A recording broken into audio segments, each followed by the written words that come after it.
زمین پر رہے، مگر جنات اتنے شرکش ہیں، اتنے گڑبڑ ہیں، یہ دماغ تو ان میں ہے،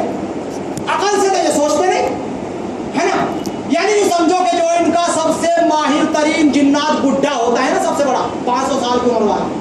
جس کی عمر دراز ہو، بہت ماہر فن ہو، جس کے تجربے میں بال سفید ہو گئے ہوں، تو جناب اس کا جو آئیڈیالوجی ہوگی نا بس اتنی ہوگی جتنا ہمارا 10 سال کا بچہ، بس اتنا ہی ہو سکتا، اس سے زیادہ نہیں بڑھ سکتا. تو اتنی کم عقل رکھنے والی مخلوق، اب اس نے سیدھے کام کہاں کرنے ہیں؟ جس طرح ہمارے یہاں کہتے ہیں محاورے میں، جب بڑا آدمی غلطی کرتا ہے تو بڑا دوسرا کہتا ہے ابے عقل کر یار، عقل نہیں کا تجھے، بس دماغ نہیں، کیا ہوا تجھے عقل نہیں؟ کیوں کیا مانا کہ جس میں عقل نہیں ہوتی وہ غلط کام کرتا ہے کہ نہیں؟ تو جناتوں میں عقل کیونکہ کم تھی، اب انہوں نے گڑبڑ کرنی تھی.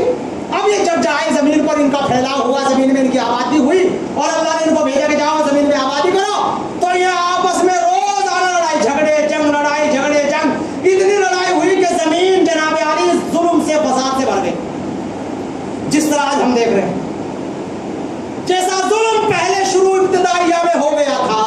کہ جناب لڑائی اور جھگڑے اور جنگ جو ہے رات اور دن اور صبح اور شام ہر وقت ہوا کرتی تھی، ویسے ہی جنگیں آج انسانوں کے درمیان ہو گئی. جس کی وجہ یہ تھی کہ فرشتوں نے کہا تھا جب اللہ نے پیدا فرمایا، انشاءاللہ ہم پڑھیں گے، تو بہرحال یہ آبادی جن ہوئی، مگر جناتوں نے بدماشی کی، آپس میں لڑائی جھگڑے کیے، فساد کیے، تو اللہ تعالیٰ نے فرشتوں کو بھیجا اور کہا فَأَرْسَلَ جُنْدًا مِّنَ الْمَلَائِكَةِ، اللہ نے ایک فرشتوں کا بہت بڑا گروہ بھیجا اور کہا ان بدبختوں کو بھگاؤ یہاں سے، زمین کو خالی کرو، اور زمین کے لیے اب ہم کوئی ایسی مخلوق پیدا کریں گے کہ جو زمین پر ہماری نائب ہوگی. ان کو نکالو بدبختوں میں سے. اب جناب فرشتے آئے اور ان کو مار مار مار مار کے بھگایا. اب فرشتوں کی طاقت کا مقابلہ تو کوئی نہیں کر سکتا، اگرچہ جنات بھی بہت بڑی طاقتور مخلوق ہے. انشاءاللہ جناتوں کا مفصل بیان ہم سلیمان کے واقعے میں، داؤد کے واقعے میں انشاءاللہ علیہ السلام وہاں پڑھیں گے. لیکن بہرحال جناتوں کی طاقت کا مقابلہ کوئی معمولی طاقت تھوڑا ہے، لیکن فرشتے تو اس سے بڑی طاقت والے، ان کا مقابلہ کون کرے گا بھائی؟ یعنی آپ ان کی طاقت کا اندازہ اس سے لگائیں کہ اللہ نے جب لوط کی بستی پر عذاب بھیجا تو جبریل سے کہا کہ جاؤ اور ان کو عذاب دو، تو حضرت جبریل آئے اور پوری بستی کو ایک پر پہ لے کے اٹھا کے اور چلے گئے آسمان میں،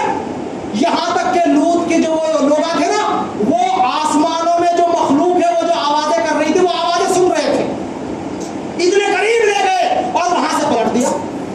اب فرشتوں کی طاقت کا کون مقابلہ کرے گا بھائی؟ اب جناب اور پھر رفتار، فرشتوں کی رفتار کا تو ماشاءاللہ. ہاں ایک اللہ کے نبی نے پوچھا ایک فرشتے سے، یار یہ بھاگم بھاگ جو تمہاری رہتی ہے، دوڑم دوڑ جیسے ہم کہتے ہیں لوگوں کو جو بھاگتے ہیں دکان پہ، یار تو بڑا بھاگتا ہے، جہاں بھی جاؤ آپ ہی نظر آتے ہیں، دکان میں جائیں آپ نظر آئے، پلیٹ فارم میں گئے آپ نظر آئے، ڈاکٹر کے یہاں گئے آپ نظر آئے، بھائی ہر جگہ آپ ہی آپ ہو گئے، تو یہ کیا بات ہے جناب تم بڑا بڑھ جا رہے ہو اور تمہاری رفتار کیا ہے؟ اس اللہ کے نبی نے پوچھا. تو اللہ انہوں نے کہا، فرشتے نے کہا کہ اللہ کے نبی ہماری رفتار کا اندازہ تو ہم نہیں کر سکتے، لیکن ہاں آپ کو ایک چیز سمجھا دیتے ہیں، اور وہ یہ ہے کہ جب یوسف علیہ السلام کو یوسف کے بھائی مل کے کنویں میں ڈال رہے تھے، یاد ہے نا واقعہ، آپ کو انشاءاللہ پڑھیں گے ہم،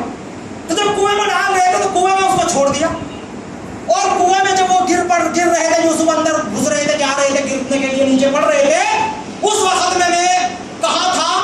سدرۃ المنتہا پر، 7 آسمانوں کے اوپر سدرۃ المنتہا، وہاں میں بیٹھا ہوا، وہاں سے میرے اللہ نے مجھے حکم دیا کہ جبرائیل جاؤ اور جا کے جلدی سے ہمارے یوسف کو بچاؤ، اس کے بھائیوں نے اس کو چھوڑ دیا ہے، وہ پانی میں گر رہے ہیں. تو یوسف علیہ السلام اوپر سے پانی تک نہیں پہنچے اور میں سدرۃ المنتہا سے پہلے پہنچ گیا. اب یہ فرشتوں کی رفتار ہے کہ نہیں؟ اب آپ تو کرنٹ کو دیکھ کے سوچ رہے، کرنٹ بہت بڑی چیز ہے، آپ نے کیا ٹیکنالوجی ایجاد کر لی ہے، اجی ہمارا دماغ کتنا بڑا ہے، ہم نے یہ نکال دیا وہ نکال دیا فلاں چیز نکال دی. اور میرے بھائی یہ بھی تو روشنی ہے، یہ بھی تو نور ہے، روشنی ہے کہ نہیں؟ جبریل تو اب روشنی تو اس کا مقابلہ کون کرے گا؟ اور یہ تو پہلے سے ہوتا آ رہا ہے، کون سی نئی ٹیکنالوجی ہے بھائی؟ تو بہرحال زندگی باقی تو انشاءاللہ بات باقی. وما علینا الا البلاغ وصلی اللہ علی نبینا محمد وعلی آلہ واصحابہ اجمعین. اللہ تعالیٰ سے دعا ہے کہ اللہ تعالیٰ ہم سب کو جو ہے ان حقائق کو سمجھنے، ان کے اوپر ایمان لانے اور انبیاء علیہ السلام کے نقش قدم پر اللہ ہم سب کو چلنے کی توفیق عطا فرمائے.